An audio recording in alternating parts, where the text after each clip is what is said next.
It feels really amazing. I mean, to be honest, this year I read a lot of pilots, a lot of television series, and this was the one that really stuck out and stayed with me. And it's always nice as an actor to sort of really go after a project you're excited about and then get a chance to work on it. And obviously, Kevin Williamson, Kevin Bacon, Marco Siega, who directed the pilot, and was a producer. We've worked together before, so it's nice to sort of come back and work with people that you look up to and you enjoy their work anyways. And so it's really exciting to be a part of the show.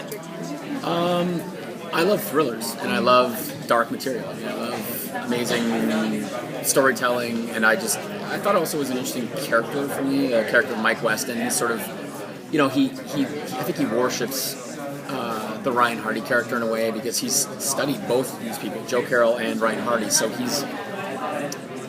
it's sort of a dream for him. It's what he studied. It's what he wrote about at Quantico. And so he's sort of being thrown into his dream case. He thought that was over. That was something he studied. And I like the idea of him sort of stepping into this dream case that he thought he'd never maybe get to be a part of, that he studied for so long. So I thought that was kind of a fun angle, and I think that there's going to be a fun relationship with Kevin's character, just to sort of play off what's going on. He looks up to him. He wants to be liked by him. So I think that's kind of fun. I mean, obviously, yeah, it is a tense show, so there's always that. You have to sort of stay in that mode, but it's also everyone was there having fun, so it wasn't as if like I was getting creeped out on set or anything like that. But yeah, I mean, it's an intense show, and I think everybody was there to make that show, and so everyone's having fun doing that, which is kind of fun. Right. And which I think that's what's amazing too. I mean, no one is safe. There's a reality to this. It's not like, there's this established world and everybody's safe and it's set up. It's like that's what's so great about the show. You don't know what's going to happen.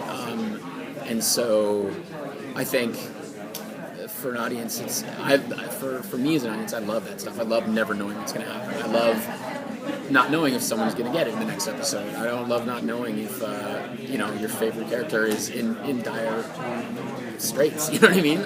So I enjoy that. I think that's what's going to be interesting and exciting for an audience to sort of continue watching. So you never know what's going to happen. And I think Kevin Williamson obviously is a master in sort of creating suspense and creating really effective thrillers, and I think this will be no different than his past work. So by episode. Well, it's different because I haven't done television in a long time, and with a film, exactly what's going to happen. You have time to prepare. You can map out your entire character, the entire story. So with television, just by nature of the way it is, episodes are coming in as you're shooting, and so I think it's a different process in that sense, but I think that is kind of exciting as well.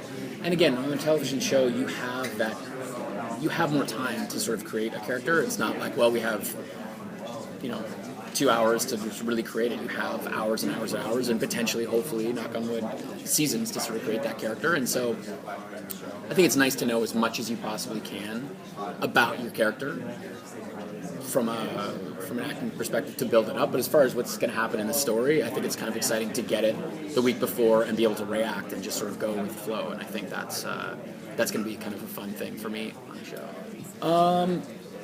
I did a lot of reading. On actually, I did a lot of YouTube watching too, just typing up serial killers and just watching these documentaries, and it really sort of sucks you into that world of what it's like. And there's a level of reality to the show that I think when you read a show or you watch a film about serial killers, it's you sort of become desensitized and there's the violence. But when you watching courtroom dramas and interviews with the real guys, it creates a pit in your stomach where it's like, this is real, this does happen, this is as sick as it gets and as crazy as it gets. And so I did watch a lot of that stuff. I also went to the Federal Building in LA and met with some FBI agents for a couple hours and just sort of pick their brains a little bit. And you can only get so much information in a few hours, but it's nice just to sort of even see how they stand and hang out and see how they sort of carry themselves and how they even speak about case and violence. You know what I mean? It's much different. They're used to it. They know how to handle it emotionally. So that was kind of interesting. Working with Kevin was great. He's obviously an amazing actor. He's actually a really nice guy, and what I liked about him is that he was there to work.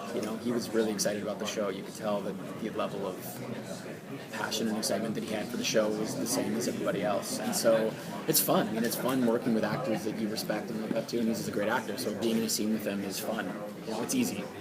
which is great. And again, when I first watched the pilot for the first time, I felt like it was very cinematic, from the look to the pace to the performances. I felt like it was very very cinematic, and that was exciting because I think Marcos Siega, the director, he was saying a lot like that.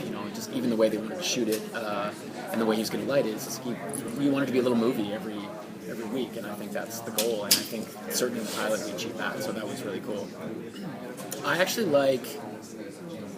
there's a few scenes that I really like, but my favorite scene is the scene between Kevin and Natalie Zia. You feel their history, their past romance. I just thought that was really effective. And, as an actor, you read the script and you know what you're supposed to play, but sometimes it takes a while to develop that relationship. And immediately when I saw that scene, I felt that I felt that history. And that's a hard thing to sort of create on day 3 of shooting when you don't really know somebody, So to me, that was my favorite scene. That was really effective to me. And as far as my favorite scene that I got to do, I think